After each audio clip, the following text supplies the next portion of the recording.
Estas 10 propuestas para la racionalización del Estado autonómico, que son un paso más dentro de los estudios, de las reflexiones que venimos realizando dentro de la Fundación, porque obviamente en nuestro modelo autonómico hoy día es una de las cuestiones de las que un think tank pues debe ocuparse y dentro de este ámbito que dentro de la Fundación coordina Joaquín Leguina, pues hemos dedicado ya sesiones de trabajo y seminarios a plantear la cuestión que cada vez se complica más porque siempre ha tenido para empezar una dimensión constitucional de gran relevancia. Si recordamos el debate que se produjo a hacer la Constitución en la transición democrática, ahí había dos elementos en juego.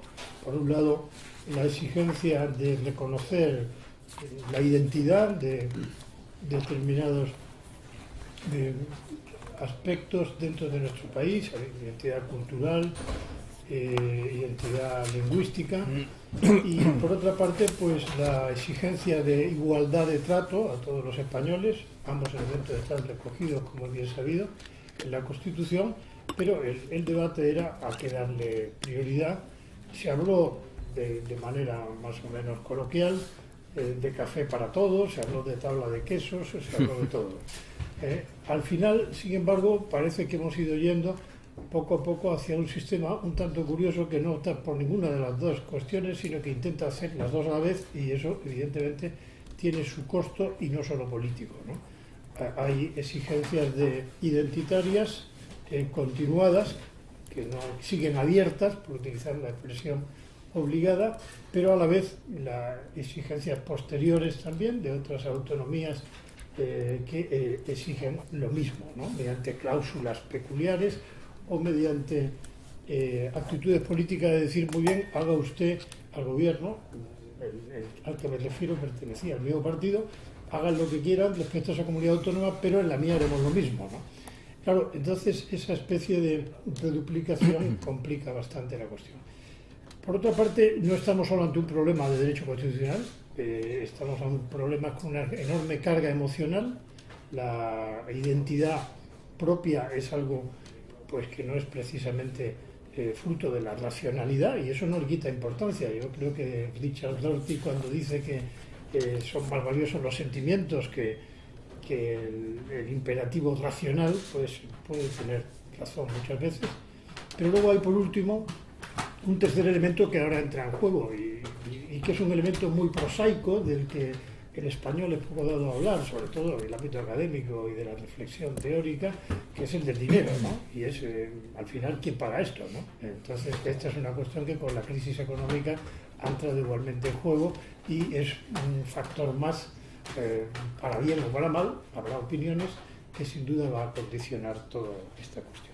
Bien, lo que hoy presentamos son 10 propuestas concretas realizadas por expertos, pero yo dejo a Joaquín Leguina, que realmente es el que ha dirigido este trabajo, que sea él el que nos explique su alcance. Muchas gracias. Bueno, el profesor Ollero me ha echado unas flores diciendo que yo dirijo este trabajo lo han realizado los expertos, que paso a enumerar: don Jesús Avezuela, don Miguel Córdoba, don Josu de Miguel, don José María Román y, como coordinador, don Javier Tajadura, que nos acompaña. Yo no voy a repetir lo que con buenas palabras ha dicho antes Ollero, pero voy a ser muy breve para plantear el problema y que luego Javier Tajadura nos explique el contenido de este trabajo y las propuestas, que no es cosa baladí. Si se quieren abordar algunos problemas que la práctica política puso en evidencia respecto no solo a las comunidades autónomas, sino a otras muchas evidencias que reclaman un necesario consenso, aunque ese sea parcial y no sea permanente, pero un necesario consenso, es evidente que uno de los problemas es sin duda el funcionamiento del sistema autonómico. 30 años después de haberlo puesto en marcha, creo que es necesario pararse a pensar cómo mejorarlo, cómo coordinarlo, cómo hacerlo más viable de lo que es en este momento. Y la Fundación Ciudadanía y Valores, lo dice en sus propios idearios, ha alentado, en este caso, un grupo de expertos de variedad de origen, que ya he citado, que son Madrid, Valencia, País Vasco, Cataluña, Galicia, y también de distintas sensibilidades ideológicas, para hacer unas propuestas que son estas que traen hoy aquí, que tienen como característica su racionalidad y su rigor. No son fáciles de realizar, obvio es, pero tampoco son imposibles de abordar.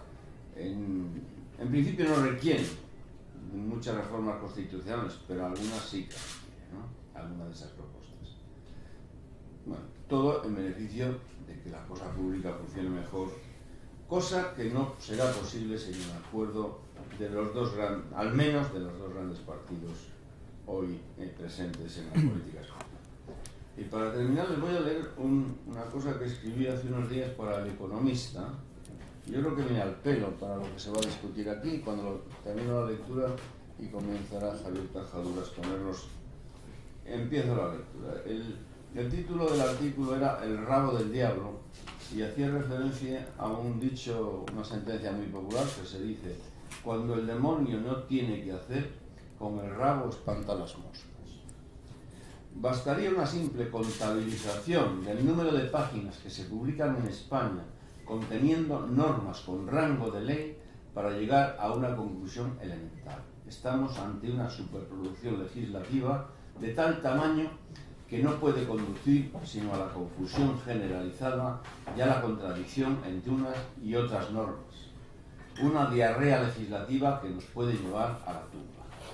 ¿Pero qué van a hacer 17 parlamentos si no leyes? A pesar de ello, habrá que ponerse coto a tal diarrea legislativa. Con el solo fin de ilustrar lo que acabo de decir, me referiré a dos leyes. Una de las Cortes Valencianas y otra sobre el mismo tema de la Asamblea Extremeña. El tema es la llamada responsabilidad social empresarial, concepto en torno al cual la ONU, la OIT, la OCDE, la Unión Europea han propuesto numerosas recomendaciones, pero nunca que éstas se transformaran, las recomendaciones, en leyes, y menos en leyes autonómicas. Pero en España abundan los ilusos que piensan que cada problema se soluciona mediante una ley, y por esa senda han transitado los diputados de Valencia y de Extremadura. En Valencia, más modestos ellos, las empresas elogiadas por ser responsables socialmente podrán, solo obtendrán el beneficio de exhibir esa mención. Esta empresa es responsable socialmente. Pero en Extremadura han ido mucho más allá. Porque en Extremadura aquellas empresas calificadas positivamente podrán obtener subvenciones y contrataciones de la Junta, amén de beneficios fiscales. Me paro aquí porque, ¿cómo contrataciones de la Junta? Solo pueden poner como mérito las empresas extremeñas, evidentemente. Y una empresa alemana, ¿pero en qué país se creen que están viviendo estos diputados? Si estamos en la Unión Europea, usted no puede pedirle a una empresa alemana que saque el certificado de buenas prácticas en Extremadura. Pero lo más gracioso del caso sigo.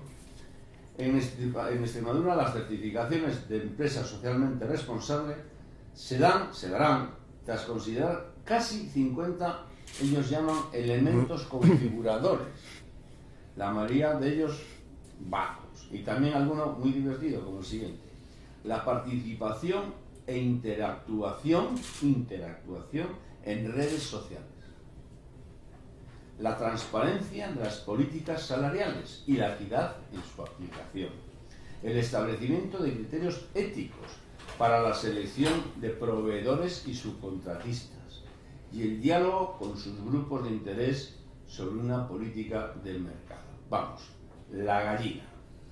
Y todo ello, naturalmente, adobado por un procedimiento burocrático de certificaciones y registros, sencillamente un disparate. Bueno, esos disparates habrá que, nos tendrás que ilustrar ahora. Así que aquí me callo. Muchas gracias. Bueno, muchas gracias. Quiero en primer lugar agradecer a la Fundación Ciudadanía y Valores, a la persona de Andrés Ollero, Joaquín de Guina y José María Román, la confianza que han depositado en mí para haber coordinado este documento, y quiero agradecer en segundo lugar a todos el resto de compañeros que han contribuido con sus meritorias aportaciones a su realización. Ha sido un placer trabajar con ellos. Bien, y dicho esto, paso a explicar el contenido del documento. En primer lugar, me parece necesario exponer el origen del problema al que trata de dar respuesta este documento. El origen del problema que se remonta al proceso constituyente. Es de sobra conocido que la Constitución española de 1978 es la Constitución del consenso. Es la Constitución que por primera vez en nuestra historia permitió resolver una serie de contenciosos, de conflictos que llevábamos arrastrando desde hace siglos. Se ha dicho, y con razón, que la Constitución del 78 permitió resolver el conflicto sobre la forma de Estado, llegando a un consenso sobre la monarquía parlamentaria. Permitió resolver el conflicto, el denominado conflicto social, con el establecimiento de un Estado social que garantizara a todos los ciudadanos los derechos sociales básicos, educación, salud y pensiones. Permitió resolver igualmente el denominado conflicto religioso, estableciendo la no confesionalidad del Estado y simultáneamente la obligación de los poderes públicos de cooperar con las confesiones religiosas. Resolvió finalmente el problema militar, porque hoy en día ya es inviable que se produzca un golpe de Estado. Está perfectamente establecida la subordinación de las Fuerzas Armadas al poder civil. Bien, por lo tanto, la Constitución del 78 fue un éxito, eso hay que recordarlo. La transición que permitió la elaboración de esa Constitución fue un éxito, pero no fue un éxito completo, no fue un éxito total, porque en esa relación de problemas que digo que solucionó, el que no solucionó fue el problema territorial. El denominado problema territorial, esto es el relativo a la organización, al reparto del poder, desde un punto de vista territorial. Lo más que pudo hacer el constituyente en el año 78, si me permiten utilizar una fórmula de Carl Smith, es lograr un compromiso apócrifo. ¿Qué es un compromiso apócrifo? Una decisión que únicamente consiste en aplazar el problema. Es decir, bueno, ya vendrá después el legislador a ir resolviendo esto. Lo que pasa es que este compromiso apócrifo, desde el punto de vista jurídico y político, pues es un disparate por lo siguiente, que se le voy a intentar explicar de la forma más sencilla posible.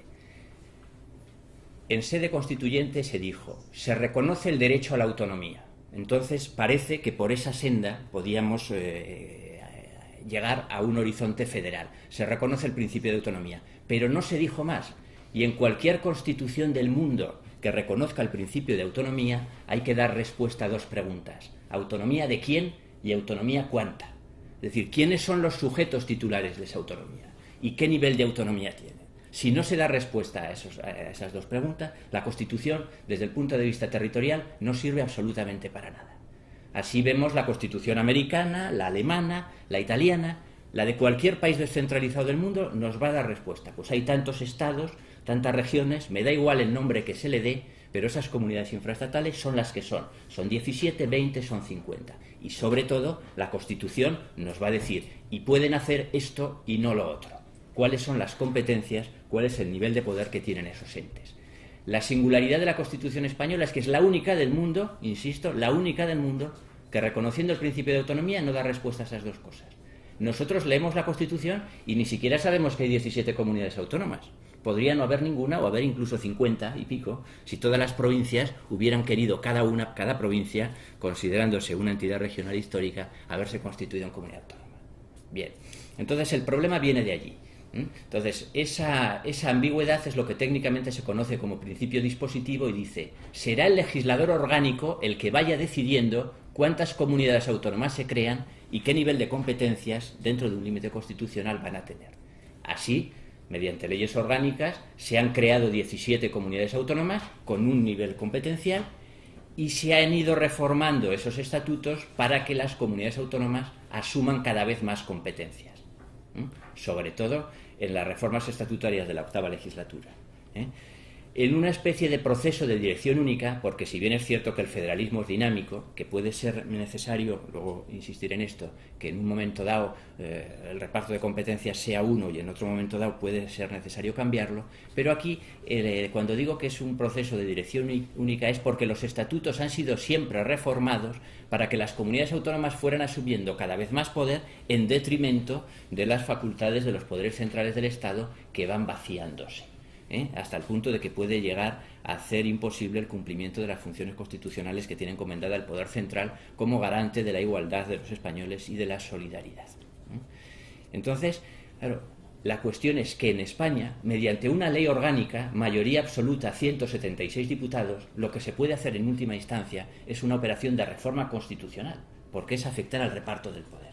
Y esto se ha hecho, y se ha hecho de forma peligrosa, porque esas reformas estatutarias constantes pues han ido siempre en la dirección que les he dicho. Y eso también, ¿por qué ha sido? Otra de las causas que han incrementado la gravedad de este problema es la conjunción del sistema electoral y el sistema de partidos, que ha hecho que siempre, que nosotros en España ha gozado de una estabilidad. Los gobiernos han sido estables, aun cuando no han tenido mayorías absolutas, han tenido gobiernos en minoría que han tenido apoyos para garantizar la gobernabilidad, y la mayoría de las veces se han agotado las legislaturas. Pero esa gobernabilidad ha sido al precio siempre de que el Partido Nacional en minoría se apoya en partidos normalmente nacionalistas, y la contraprestación que exigen para su apoyo, bien sea para la investidura del presidente de gobierno o bien sea para la aprobación de los presupuestos, es incrementar las competencias autonómicas. Es por ello por lo que hemos llegado a una situación pues ciertamente peligrosa. Ciertamente peligrosa porque el poder central pues puede quedar convertido en una suerte de cascarón vacío, y eso pues le impediría cumplir sus funciones. Esa es la situación en la que este documento se inserta y a la que pretende dar respuesta, ¿verdad? Una última advertencia introductoria. La respuesta verdadera y definitiva al problema que les acabo de exponer no podría ser otra que la reforma constitucional. Porque si el problema es que la Constitución no fija el número de comunidades autónomas y el nivel de competencias de estas, ese problema solo se puede solucionar lógicamente incorporando a la Constitución esas respuestas. Con lo cual la solución definitiva a la que no podemos renunciar es la reforma constitucional. Ahora bien, mientras esa reforma constitucional no sea posible, caben una serie de propuestas que son como las que se contienen en este documento, pero propuestas que de todas maneras van a exigir también un pacto político previo entre las fuerzas políticas mayoritarias. Bien, estas 10 propuestas, pues podrían agruparse en varios bloques. La primera de ellas serían las propuestas de tipo institucional, esto es, que se refieren a los sistemas institucionales de las comunidades autónomas. Muy brevemente, ¿cuáles son las directrices que inspiran estas reformas institucionales? Pues la primera es evitar lo siguiente. Mediante estas reformas estatutarias, al final, las distintas comunidades autónomas se han ido convirtiendo en una suerte de mini-estados. Cuando digo una suerte de mini-estados me refiero a que han reproducido miméticamente el sistema institucional de los poderes centrales. Va de suyo que para que exista la comunidad autónoma, para que exista la autonomía, que es autonomía, facultades de autogobierno. La comunidad autónoma requiere un parlamento capaz de hacer normas con las cuales esa comunidad se autogobierna, y necesita también un presidente y un gobierno. Pero las comunidades autónomas no se han limitado a establecer este sistema, digamos, tripartito, presidente de la comunidad, gobierno y parlamento, sino que han creado todas ellas, o prácticamente todas ellas, defensores del pueblo, consejos consultivos, tribunales de cuentas, consejos económicos y sociales, observatorios múltiples, etc. Es decir, eso es lo que quiero decir con mini-estados, que se ha reproducido miméticamente todo el sistema institucional que a nivel central puede tener sentido a cada una de las comunidades autónomas, con el consiguiente coste económico y con escasa rentabilidad social. Es decir, porque efectivamente si el coste produjera algunos beneficios, pero no se alcanzan a vislumbrar cuáles son los beneficios o las ventajas que se obtiene de la multiplicación de ese sistema, cuando no muchas veces lo que se consigue es simplemente mayor confusión, mayor complejidad. Eso por una parte. Desde el punto de vista institucional, las comunidades no se han limitado solamente a crear llevar a cabo esta multiplicación de instituciones interiores, sino que han desplegado también una serie de embajadas, entre comillas, o delegaciones o oficinas en el exterior, que fueron bajo la cobertura del Tribunal Constitucional, que lo permitió, ¿verdad? Aunque estableciendo algunos límites que luego no sé si en la práctica se habrán respetado, pero es lo cierto que se han creado oficinas en el exterior que ponen en peligro también la unidad de acción exterior del Estado y que tampoco contribuyen a que los ciudadanos de esas comunidades autónomas estén mejor atendidos. Y con el consiguiente coste económico también de todas esas oficinas. Se ha llegado incluso a establecer delegaciones de las comunidades autónomas en la propia capital de España. Bien, entonces nuestra primera propuesta es que creemos que esto es una situación que hemos denominado de inflación institucional y que esto debiera ser reconducido. Eso es lo que en la primera propuesta se dice, hay que ver esta dimensión excesiva que han adoptado los sistemas institucionales de las comunidades autónomas tiene que ser reducido. Se puede reducir para evitar complejidades, para evitar confusiones y para reducir costes. Y insisto, en nada se verían perjudicados los derechos de los ciudadanos y los servicios públicos. Porque una observación previa, si me permiten, porque no la he hecho antes, todo el documento parte de una premisa, que la autonomía es una técnica, que la autonomía no es una ideología. Y sin embargo creemos que desgraciadamente el proceso de descentralización en España se ha llevado a cabo bajo la premisa contraria. La autonomía se ha convertido en una ideología y desde el punto de vista ideológico, cuanta mayor descentralización mejor, cuantas más instituciones autonómicas mejor, cuantas más competencias autonómicas mejor. Y eso no es cierto, tampoco es cierta la afirmación contraria, pero habrá que ver caso a caso. Entonces la autonomía es una técnica al servicio de los ciudadanos para mejor prestar los servicios públicos, etc. Y entonces de esa dimensión, de esa sobredimensión del sistema institucional no se había derivado ninguna ventaja. Por eso en el documento muchas veces hacemos alusión también a que es preciso reducir, por tanto, si se reducen todas estas estructuras, se va a reducir la función pública autonómica, se va a reducir el número de funcionarios, y no solo funcionarios, sino puestos de libre designación, personal contratado, etcétera. Pero cuando hablamos de reducción de la función pública, nos referimos siempre a reducción de las personas que prestan sus servicios en esas instituciones que entendemos perfectamente prescindibles. Que, por lo tanto, que no se nos malinterprete, no decimos en ningún caso que haya que reducir el número de enfermeras, de médicos, de profesores, etcétera, de funcionarios que indudablemente pues prestan desarrollan unas funciones sociales claras. Bien, entonces vuelvo ya al primer bloque de las propuestas institucionales. Dentro de estas propuestas institucionales ocupa un lugar destacado, hemos prestado una atención especial a la relativa a los parlamentos autonómicos que, como muy bien ha explicado con las anécdotas, que no son anécdotas, con los casos reales y sangrantes, ¿no?, que ha explicado, que ha expuesto Joaquín Leguina en la presentación, vemos que los parlamentos autonómicos tienen también que ser reformados en profundidad. Los parlamentos autonómicos han sido reformados en los últimos años, pero desde nuestro punto de vista no para bien. Inicialmente, en muchas comunidades autónomas, la composición de los parlamentos autonómicos no era una composición de profesionales de la política.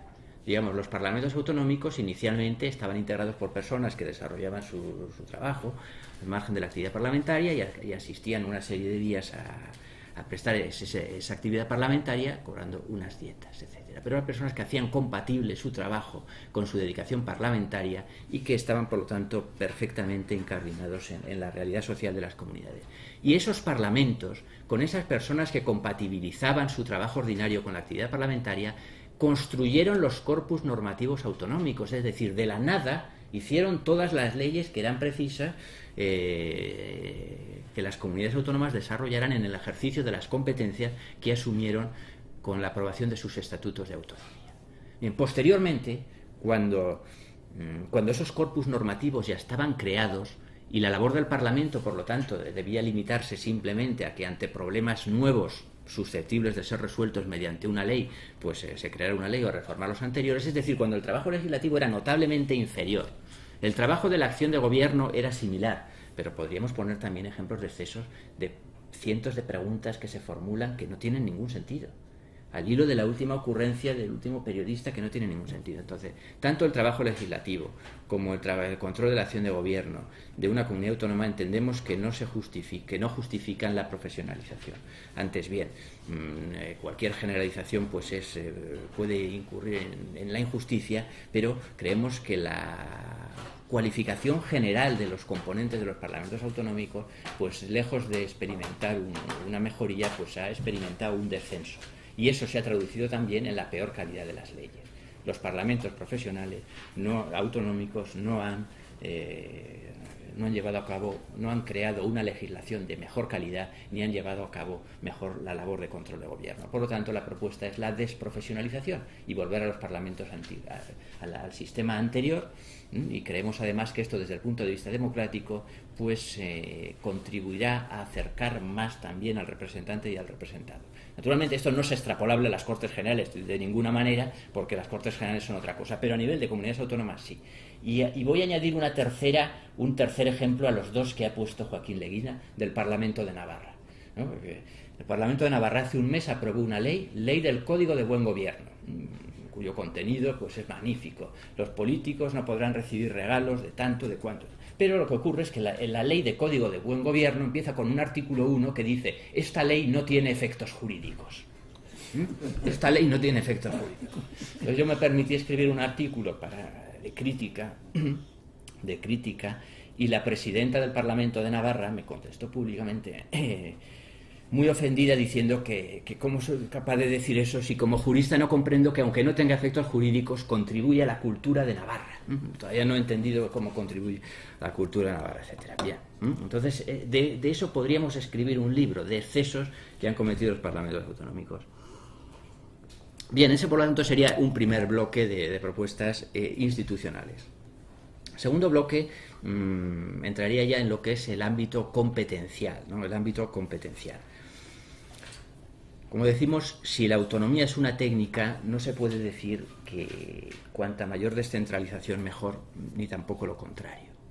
En algunas materias, lo que se refiere en concreto para garantizar la unidad de mercado, el ejercicio de competencias autonómicas en materias tan variadas como pueden ser etiquetados de productos, distribución, horarios comerciales, etcétera, han determinado una situación que podemos calificar de fragmentación del mercado español. El mercado se ha fragmentado en 17 minimercados, con las consecuencias negativas de pérdida de competitividad de las empresas, y con la consecuencia también de que España puede ser condenada por incumplimiento de normas comunitarias que exigen garantizar esa unidad de mercado. Por lo tanto, en este ámbito, en todo lo que es de la coordinación de la actividad económica, la garantía de la unidad de mercado, consideramos que es necesario llevar a cabo una armonización legislativa de esas materias. Y el legislador central tiene potestad, tiene competencia para hacerlo. Lo que requiere es voluntad. Materia de unidad de mercado.